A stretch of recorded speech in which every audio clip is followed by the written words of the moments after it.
അസ്സലാമു അലൈക്കും വറഹ്മത്തുള്ളാഹി. പ്രിയപ്പെട്ടവരെ, ഒരു മുഅ്മിനായ മനുഷ്യനെ സംബന്ധിച്ചിടത്തോളം അവന്റെ ഹൃദയം എപ്പോഴും ടെൻഷൻ അടിക്കേണ്ട ഒരു കാര്യം മഹാന്മാര് പറയുന്നുണ്ട്. സാധാരണ മനുഷ്യന്മാർ ഏറ്റവും കൂടുതൽ ടെൻഷൻ അടിക്കുന്നത് സമ്പാദിക്കുന്നതിനുള്ള മാർഗങ്ങൾ അന്വേഷിച്ചുകൊണ്ടാണ്. എങ്ങനെ കുറെ കാശുണ്ടാക്കാം, എങ്ങനെ കുറെ പൈസ ഉണ്ടാക്കാം, എങ്ങനെ വലിയ വീട് കെട്ടിപ്പടുക്കാം, എങ്ങനെയെല്ലാം ഒരു ലക്ഷറി ലൈഫ് സെറ്റിൽ ചെയ്യാമെന്നാണ് അവൻ ആഗ്രഹിക്കുന്നത്. അവന്റെ ലക്ഷ്യം അതാണ്. പക്ഷെ ഒരു മുഅ്മിനായ മനുഷ്യനെ സംബന്ധിച്ചിടത്തോളം അവന് ഏറ്റവും കൂടുതൽ പ്രയാസം ഉണ്ടാകുന്നത്, പടച്ചോനെ നിനക്ക് ഒരുപാട് അനുഗ്രഹങ്ങൾ തന്നല്ലോ അല്ലാ, ഇതിന് ഞാൻ നിനക്ക് കൃത്യമായി നന്ദി ചെയ്യുന്നുണ്ടോ റബ്ബേ, ഇത് എങ്ങനെ നിന്റെ പൊരുത്തത്തിലായി ചെലവഴിക്കാമല്ല, നീ നൽകിയ സൗഭാഗ്യങ്ങൾ അനുഗ്രഹങ്ങൾ ഞാൻ നേരാവണ്ണം നിന്റെ പൊരുത്തത്തിലായാണോ റബ്ബെ ചെലവഴിക്കുന്നത് എന്നുള്ള പേടിയാണ്, ടെൻഷനാണ്, ഖൗഫാണ് ഒരു മുഅ്മിനായ മനുഷ്യനെ സംബന്ധിച്ചിടത്തോളം വേണ്ടത്. ഈമാൻ എന്ന് പറയുന്ന വസ്തു ഖൗഫ് അഥവാ ഭയം, റജാ അഥവാ പ്രതീക്ഷ, ഇത് രണ്ടിന്റെയും ഇടയിലാണ് ഈമാൻ എന്ന് പറയുന്ന സംഭവം. അപ്പോൾ ഒരു മുഅ്മിനായ മനുഷ്യനെ സംബന്ധിച്ചിടത്തോളം അവൻ ചെയ്യുന്ന സൽക്കർമ്മങ്ങൾ പടച്ചോൻ സ്വീകരിക്കും എന്നുള്ള ഭയമുണ്ട്. അതേപോലെ റജാ, എന്റെ റബ്ബ് എന്നെ സ്വീകരിക്കുമായിരിക്കും എന്നുള്ളൊരു പ്രതീക്ഷ ഉണ്ട്. ഇതിന്റെ ഇടയിലാണ് ഈമാൻ വരുന്നത്. മഹാനായ ഇബ്രാഹിം നബി അലൈഹി സ്വലാത്തു വസ്സലാം പരിശുദ്ധമായ കഅബ കെട്ടിപ്പടുത്തിട്ട് ഇബ്രാഹിം നബി അലൈഹി സ്വലാത്തു വസ്സലാമും ഇസ്മായിൽ നബി അലൈഹി സ്വലാത്തു വസ്സലാമും പറയുന്നുണ്ട്, റബ്ബന തഖബ്ബൽ മിന്ന, പടച്ചോനെ നീ പറഞ്ഞ കാര്യങ്ങളൊക്കെ ഞങ്ങൾ ചെയ്തിട്ടുണ്ട് റബ്ബേ, നിന്റെ കൽപ്പനകൾ അനുസരിച്ചിട്ടുണ്ട് റബ്ബേ, ഇത് നീ ഞങ്ങളിൽ നിന്ന് സ്വീകരിക്കണേ അല്ലാഹ് എന്നുള്ള ഭയം. നീ പടച്ചോൻ സ്വീകരിക്കുമെന്നുള്ള ഭയമുണ്ട്. പടച്ചോൻ സ്വീകരിച്ചേക്കാം, അവനെ സ്വീകരിച്ചേക്കാം എന്നുള്ളൊരു പ്രതീക്ഷയുണ്ട്, അള്ളാഹുവിൽ നിന്നുള്ള പ്രതീക്ഷയുണ്ട്.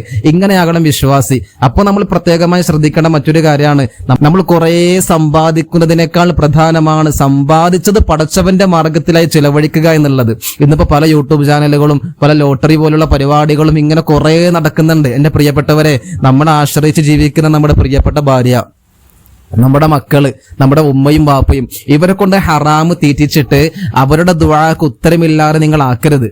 നമ്മുടെ മാതാപിതാക്കള് കൈകൾ നമുക്ക് വേണ്ടി ഉയർത്തിയ പടച്ചോൻ ഉത്തരം തരും. പക്ഷേ ഹറാമായ മുതലെങ്ങാനും അവരുടെ വയറ്റിലേക്ക് ചെന്നിട്ടുണ്ടെങ്കിൽ, നമ്മുടെ മക്കളുടെ രക്തത്തിൽ അലിഞ്ഞു ചേർന്നിട്ടുണ്ടെങ്കിൽ, പ്രിയപ്പെട്ടവരെ, ആ മക്കള് ഒളിച്ചോടി പോയില്ലെങ്കിൽ അത്ഭുതമുള്ളൂ, ആ മക്കള് കള്ളനായില്ലെങ്കിൽ അത്ഭുതമുള്ളൂ, ആ മക്കള് കഞ്ചാവ് അടിച്ചില്ലെങ്കിൽ അത്ഭുതമുള്ളൂ. കാരണം നിങ്ങൾ ആ മക്കൾക്ക് കൊടുത്തിരിക്കണം എന്താണ്?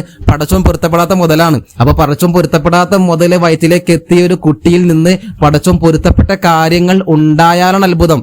പടച്ചോൻ പൊരുത്തപ്പെടാത്ത കാര്യങ്ങൾ നിങ്ങൾ ആ മക്കളിൽ സന്നിവേശിപ്പിച്ചിട്ട് ആ മക്കളിൽ നിന്ന് ഖുർആൻ ഓതുന്ന മക്കളുണ്ടാകണം, ഖബറിൽ ചെന്ന് ദുആ ചെയ്യുന്ന മക്കളുണ്ടാകണം, എനിക്ക് വേണ്ടി ദുആ ചെയ്യുന്ന മക്കളുണ്ടാകണം. അതൊക്കെ വെറുതെയാണ്. അങ്ങനെ ചിന്തിക്കേണ്ട ആവശ്യമില്ല. അങ്ങനെ ചിന്തിക്കാൻ നിങ്ങൾക്ക് യാതൊരു യോഗ്യതയില്ല. നമ്മുടെ മക്കൾ നല്ല രൂപത്തിലാകണമെങ്കിൽ നബി സല്ലല്ലാഹു അലൈഹി വസല്ലം അതുകൊണ്ട് പറയുന്നുണ്ട്, ഹലാലും വ്യക്തമാണ്, ഹറാമും വ്യക്തമാണ്, ലക്ഷ്യം മാത്രം നന്നായ പോരാ, മാർഗവും കൂടി സംശുദ്ധമായിരിക്കണമെന്ന് മുത്തുലി മുഹമ്മദ് റസൂലുള്ളാഹി സ്വല്ലല്ലാഹു അലൈഹി വസല്ലം തങ്ങൾ പഠിപ്പിക്കുന്നുണ്ട്. മറ്റൊരു ഹദീസിൽ കാണാം, മാ നബത മിനൽ ഹറാം, ഹറാമിനാൽ ഒരു കോശമോ ഒരു മാംസമോ ഒരു രോമമോ ഒരു ശരീരത്തിൽ മുളച്ചു പൊന്തിയാൽ ഫന്നാറു ഔലാബി, ആ ശരീരം നരകത്തിലേക്കുള്ളതാണെന്ന് മുഹമ്മദ് റസൂലുള്ളാഹി സ്വല്ലല്ലാഹു അലൈഹി വസല്ലം തങ്ങൾ പഠിപ്പിക്കുന്നുണ്ട്. അതുകൊണ്ട് പ്രിയപ്പെട്ടവരെ, പെട്ടെന്ന് കാശുണ്ടാക്കാം, പെട്ടെന്ന് കോടീശ്വരനാകാം, പെട്ടെന്ന് ധൃതി കൂട്ടുന്ന എല്ലാ സംവിധാനങ്ങളിലും എന്തെങ്കിലും ഒരു കള്ളത്തരം ഉണ്ടാകും. അതുകൊണ്ട് പ്രിയപ്പെട്ടവരെ, നമുക്ക് കിട്ടുന്നതിൽ ബറക്കത്തുണ്ടായ പോലെ അത് ഹലാലായ മാർഗത്തിലാകുമ്പോൾ പടച്ചോൻ ബറക്കത്ത് ചെയ്യുമെന്ന് മുത്തുലി റസൂലുള്ളാഹി സ്വല്ലല്ലാഹു അലൈഹി വസല്ലം തങ്ങൾ പഠിപ്പിക്കുന്നുണ്ട്. അതുകൊണ്ട് ഒരിക്കലും നമ്മുടെ രക്തത്തിൽ പിറന്ന മക്കളെ നരകത്തിലേക്ക് പറഞ്ഞയക്കുകയും ആ മക്കള് വലിച്ച് നമ്മളെ നരകത്തിലേക്ക് കൊണ്ടുപോകുന്ന അവസ്ഥ ഉണ്ടാവരുത്. അല്ലാഹു തആല തൗഫീഖ് പ്രദാനം ചെയ്യട്ടെ. ഒരിക്കലും എത്ര കഷ്ടപ്പെട്ടാണെങ്കിലും, പണ്ടത്തെ ഉമ്മമാരൊക്കെ പറയാറുണ്ടായിരുന്നു, നിങ്ങള് കച്ചവടത്തിന് പോയിട്ട് കാശ് കിട്ടിയില്ലെങ്കിലും കുഴപ്പമില്ല, ഞങ്ങൾ പട്ടിണി കിടന്നോളാം, പക്ഷേ നിങ്ങൾ വല്ല ഹറാമും കൊണ്ടുവന്നിട്ട് ഞങ്ങൾക്ക് നരകത്തിലെത്തിക്ക് അനുഭവിക്കാൻ കഴിയില്ലട്ടോ എന്ന് പല ഉമ്മമാരും പഴമക്കാരൊക്കെ പറയാറുണ്ടായിരുന്നു. അതുകൊണ്ട് പ്രിയപ്പെട്ടവരെ, ആ ഒരു മാർഗം, നമ്മുടെ കാരണവന്മാർ പറഞ്ഞ കാര്യങ്ങൾ, ആ നേരായ മാർഗം നമ്മൾ മുറുകെ പിടിച്ച് ജീവിക്കണം. അല്ലാഹു തആല തൗഫീഖ് പ്രദാനം ചെയ്യട്ടെ. അസ്സലാമു അലൈക്കും വറഹ്മത്തുള്ളാഹി.